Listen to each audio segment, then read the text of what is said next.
Երևանի Երևանի վարչական շրջանում մոտ 48 ժամ անց ամբողջությամբ վերականգնվել է էլեկտրաէներգիայի մատակարարումը, հայտնել է Հայաստանի էլեկտրական ցանցերը։ Հեցի աշխատակիցների 44-ժամյա աշխատանքից հետո հոսանքը հնարավոր է եղել վերականգնել միայն այսօր առավոտյան։ Մինչ այդ վարչական շրջանի բազմաթիվ հասցեներում բնակիչները մնացել են առանց հոսանքի եւ ջեռուցման։ Փողոցներում լուսացույցները չեն աշխատել, իսկ խանութ-պանները ստիպված են եղել փակել խանութները։ Ամբողջ վարչական շրջանի հոսանքազրկման պատճառը եղել է Վարդաշեն ենթակայանում օրերս բռնկված հրդեհը։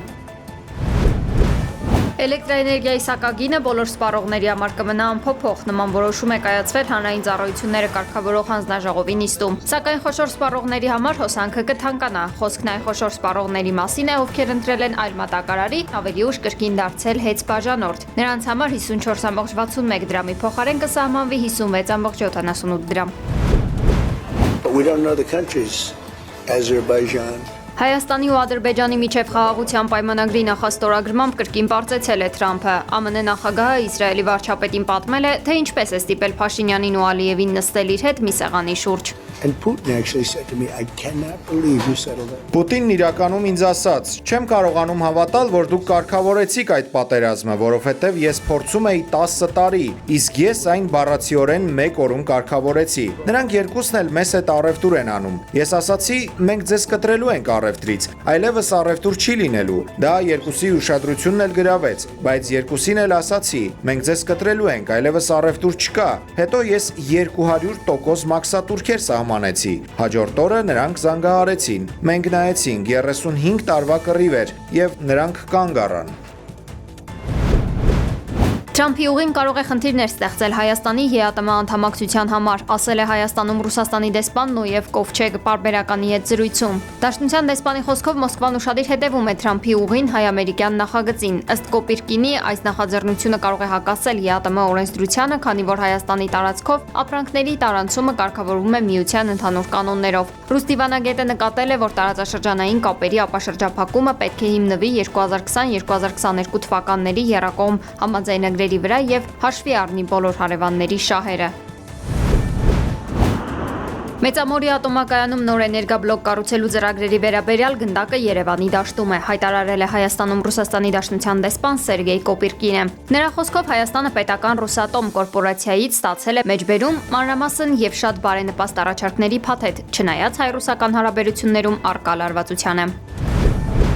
Հայրենիք կուսակցության քարտուղար Խաչիկ Գալստյանին ձերբակալել են կաշառք ստանալու կասկածանքով։ 21 TV News-ի հետ զրույցում հայտնել է նրա փաստաբան Սոս Հակոբյանը։ Գալստյանի խափանման միջոցի հարցը կքննվի այսօր։ Ձերբակալելուց առաջ իրավապահները խուզարկել են Գալստյանի տունը։ Ձերբակալվել է նաև վաղարշաբաթում Հայրենիք կուսակցության պատասխանատու Արամ Քոչարյանը։ Հակակոռուպցիոն կոմիտեն հայտնել է, որ նրան ձերբակալել են ընտրակաշառք տալու կասկածանքով։ Այս գործով կա եւս 8 ձերբակալված։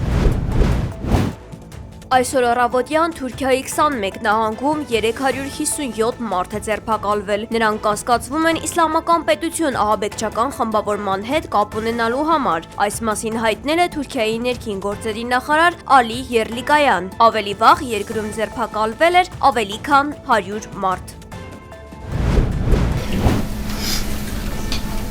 ԱՄՆ նախագահ Դոնալդ Թրամփը սպառնացել է Իրանին, այդ երկիրը լուրջ հետևանքների կբախվի, եթե շարունակի միջուկային ծրագրի վերականգնումը, ասել է Թրամփը։ Ֆլորիդայում Իսրայելի վարչապետի հետ հանդիպման ժամանակ Թրամփը նշել է, որ դեռևս հաստատված չէ, արդյոք Իրանը վերադառնում է միջուկային գործունեությանը, սակայն ընդգծել է, նման զարգացումների դեպքում հետևանքները կարող են ավելի լուրջ լինել, քան նախորդ անգամ։ ԱՄՆ նախագահը հիշեցրել է հունիսին Իրանի 3 միջուկային օբյեկտներին ԱՄՆ-ի հարվածների մասին։ Թրամփը նաև վերահաստատել է աջակցությունը Իսրայելին, ընդգծելով, որ կհամաձայնի Իրանի դեմ նոր հարվածներին, եթե շարունակվեն բալիստիկ հրթիռների մշակման եւ միջուկային ծրագրի ակտիվացման փորձերը։ Սակայն Թրամփի այս հայտարարությունն այնքան էլ չի վախեցրել Իրանի վերնախավին։ Թեհրանը կձեռնարկի պատասխան միջոցներ իր դեմ ագրեսիայի դեպքում, վստահեցրել է Իրանի գերագույն առաջնորդ Ալի Խամենեիի քաղաքական խորհրդական Ալի Շամխանին։ Շամխանին նաև նշել է, որ Իրանի հրթիռային ներուժը եւ պաշտպանությունը անվերահսկելի են եւ կախված չեն թույլտվությունից։ Ցանկացած ագրեսիա կհանդիպի անհապաղ կոշտ պատասխանի, որը կգերազանցի այն ծրագրողների բոլոր սպասումները։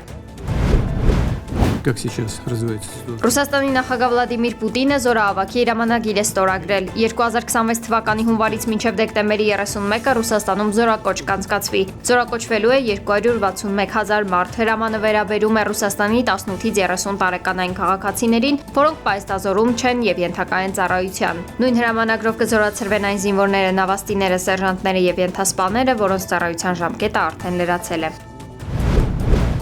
Սաուդյան Արաբիան օդային հարվածներ է հասցրել Եմենի Մուքալա նավահանգստին, թիրախավորելով Արաբական Միացյալ Էմիրություններից զենք տեղափոխող նավերը։ Սաուդյան Արաբիայի ուժայինները նախազգուշացրել էին, որ կաջակցեն Եմենի կառավարությանը ցանկացած ռազմական բախման ժամանակ, եթե հարավային անցումային խորհուրդը խաղաղ ճանապարհով դուրս չգա վերջերս գրաված նահանգներից։ Հարավային անցումային խորհուրդը սեցեսիոնիստական քաղաքական ուժ է Եմենի հարավում, որը ձգտում է վերականգնել հարավային Եմենի անկախությունը։ Հանդես է գալիս որպես Եմենի պատերազմի հիմնական դերակատարներից մեկը եւ վերահսկում է Եմենի հարավային որոշ տարածքներ ու ռեսուրսներ։